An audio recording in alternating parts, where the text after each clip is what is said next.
ஒரு கிராமத்துல ஹரியா அப்படிங்கிற ஆளு வாழ்ந்துகிட்டு இருந்தான். அவன் ரொம்ப ஏழையா இருந்தான். அவன் ஒரு சின்ன வீட்ல வாழ்ந்துகிட்டு இருந்தான். அவனுடைய வேலை மண்பொம்மைகள் செய்யறது. ஆனா அது அவ்வளவு அழகா இருக்கல. அவன் ஒரு நாள் பூரா கஷ்டப்பட்டாலும் ஒன்னு ரெண்டு பொம்மைகளை தான் விற்க முடிஞ்சது. அவனால ஒரு நாளுக்கு தேவையான சாப்பாட்டுக்கான வருமானத்தை கூட சம்பாதிக்க முடியல. அடுத்த நாள் காலையில ஹரியா எழுந்திருச்சான்.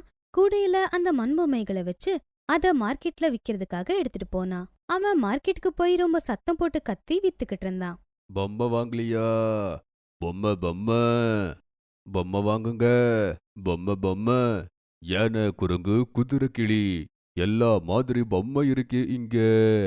பொம்மை வாங்கலையா? பொம்மை பொம்மை.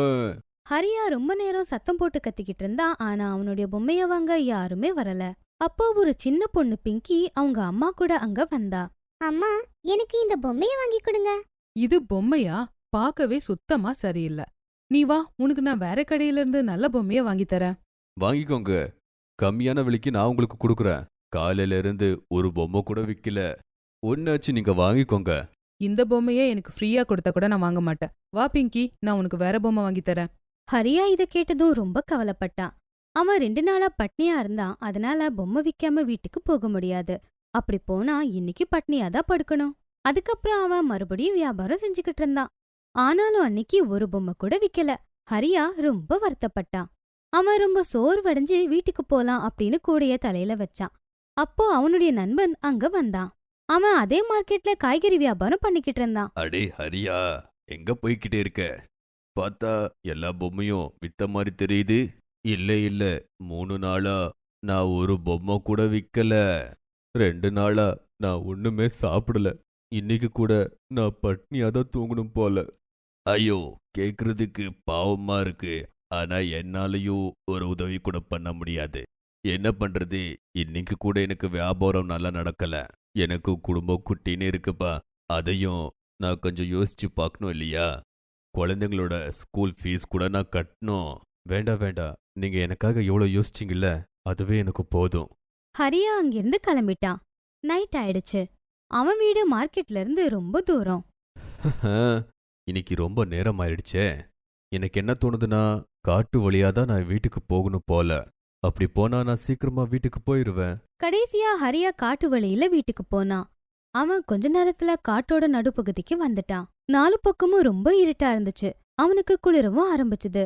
அப்போ திடீர்னு ஹரியாவுக்கு ஏதோ ஒரு குரல் கேட்டுச்சு. ஏதோ ஒரு பெரிய பொருள் தரையில உருண்டுகிட்டு இருக்கிற மாதிரி.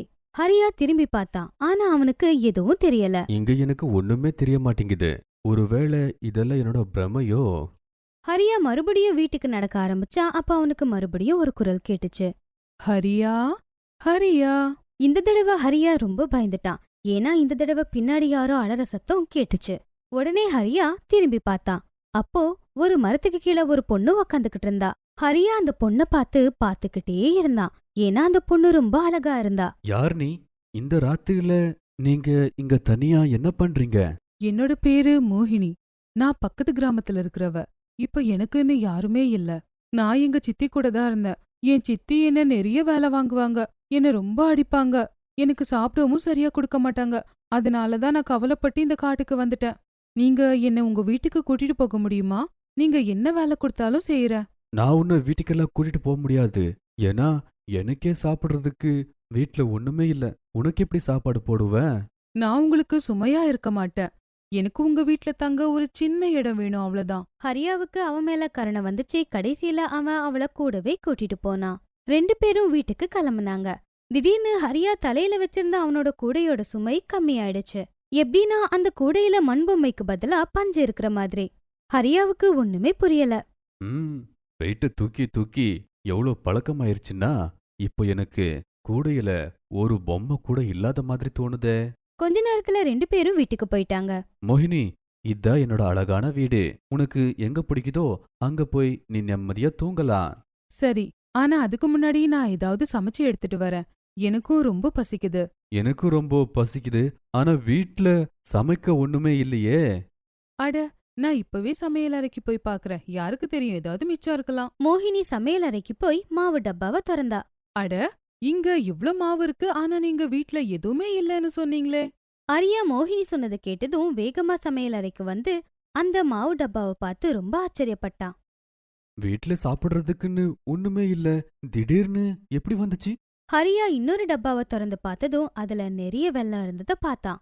அத பார்த்து அவன் ரொம்ப ஆச்சரியப்பட்டான். ஆனா அவன் ரொம்ப பசியில இருந்தான், அதனால அத பத்தி கண்டுக்கல. உடனே மோகினி சப்பாத்தி செஞ்சா. அத சாப்பிட்டுட்டு 2 பேரும் நிம்மதியா அங்கேயே தூங்கிட்டாங்க. நடுராத்திரியில மோகினி எழுந்திருச்சு வீட்டை விட்டு வெளியே வந்தா. மோகினி பேயா மாறிட்டா. ஆனா அவ ஒரு நல்ல பேயா இருந்தா. அவ ஒரே நொடியில நிறைய அழகான மண்பொம்மைகளை செஞ்சுட்டு அதுக்கப்புறம் மறுபடியும் போய் தூங்கிட்டா.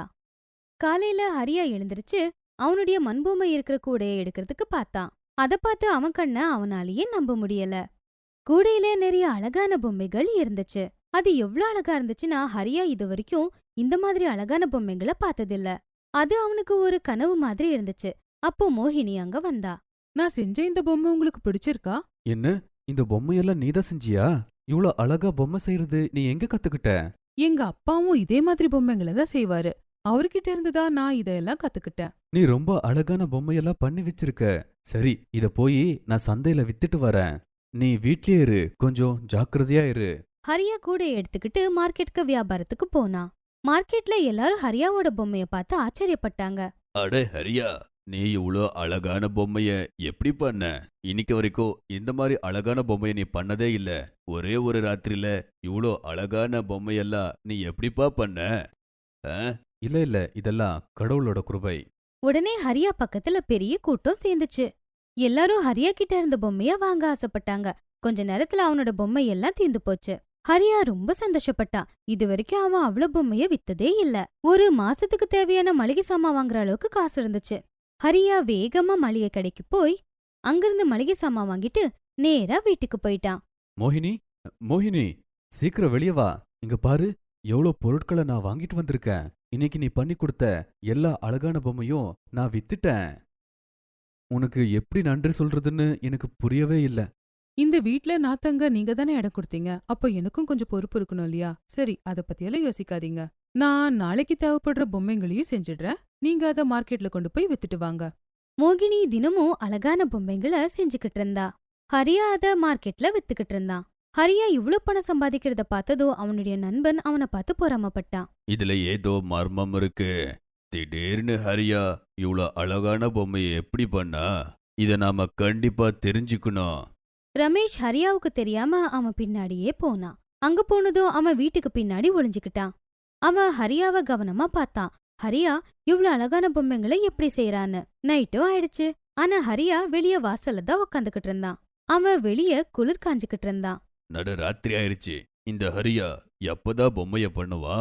அப்போ வீட்டுக்குள்ள இருந்து மோகினி வெளிய வந்தா. சாப்பாடு தயாராயிடுச்சு, வாங்க உள்ள போய் சாப்பிடலாம். வெளியே குளிர் அதிகமா இருக்கு.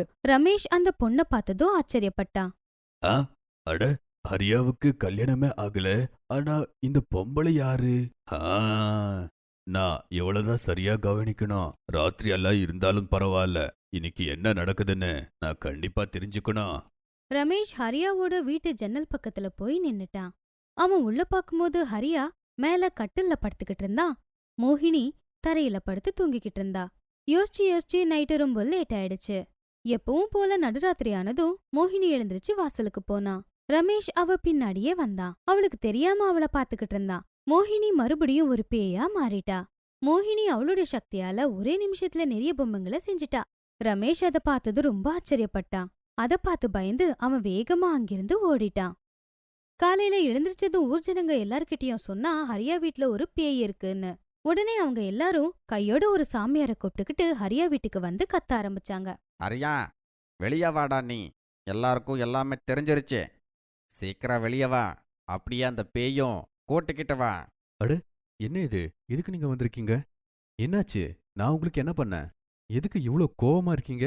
நீ உன்னோட வீட்ல ஒரு பேய வச்சிருக்க. நான் நேத்து ராத்திரி என் கண்ணாலேயே பார்த்துட்டேன்.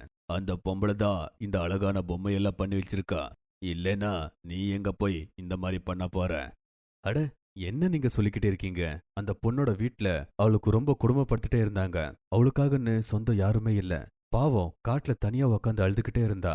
அதனால நான் அவளுக்கு உதவி பண்றதுக்கு என்னோட வீட்ல கொஞ்சம் இடம் கொடுத்தேன். அவளோ போய் பேய்னு சொல்றீங்க? அவ ரொம்ப நல்லவ. அது பேயா மனுஷனான்னு நான் அதை கண்டுபிடிக்கிறேன். நீ அவளை வெளியே கூட்டிட்டு வா. சரி, கூட்டிக்கிட்டு வரேன். உடனே ஹரியா மோகினிய கூப்பிட்டான். மோகினி, கொஞ்சம் வெளியே வாமா. இங்க பாரு, இந்த ஜனங்க உன்னை பத்தி எப்படியெல்லாம் சொல்றாங்கன்னு. மோகினி உடனே வெளியே வந்தா. என்னாச்சு? உண்மைய சொல்லு, நீ யார்? என் பேரு மோகினி. நான் பக்கத்து கிராமத்துல இருந்து வந்திருக்கேன். பொய் சொல்லாத. நீ பேயா மாறினத ரமேஷ் அவனோட கண்ணாலேயே பார்த்திருக்கான். பேயா? இல்லையே, நான் ஒன்னும் பேய் கிடையாதே. நான் இப்பவே உன் மேல கங்கா ஜலத்தை போடுறேன். அதுக்கப்புறம் உன்னோட உண்மையான உருவம் எல்லாருக்குமே தெரியும். அந்த பாபா பையில இருந்து கங்கா ஜலத்தை எடுத்து மோகினி மேல தெளிச்சாரு. வேண்டா, என் மேல அந்த கங்கா ஜலத்தை தெளிக்காதீங்க. வேண்டா, எனக்கு ரொம்ப எரியுது. உடனே மோகினியும் ஒரு பேயா மாறிட்டா. ஹரியா அப்புறம் எல்லாரும் அவளை பார்த்து ரொம்ப பயந்தாங்க.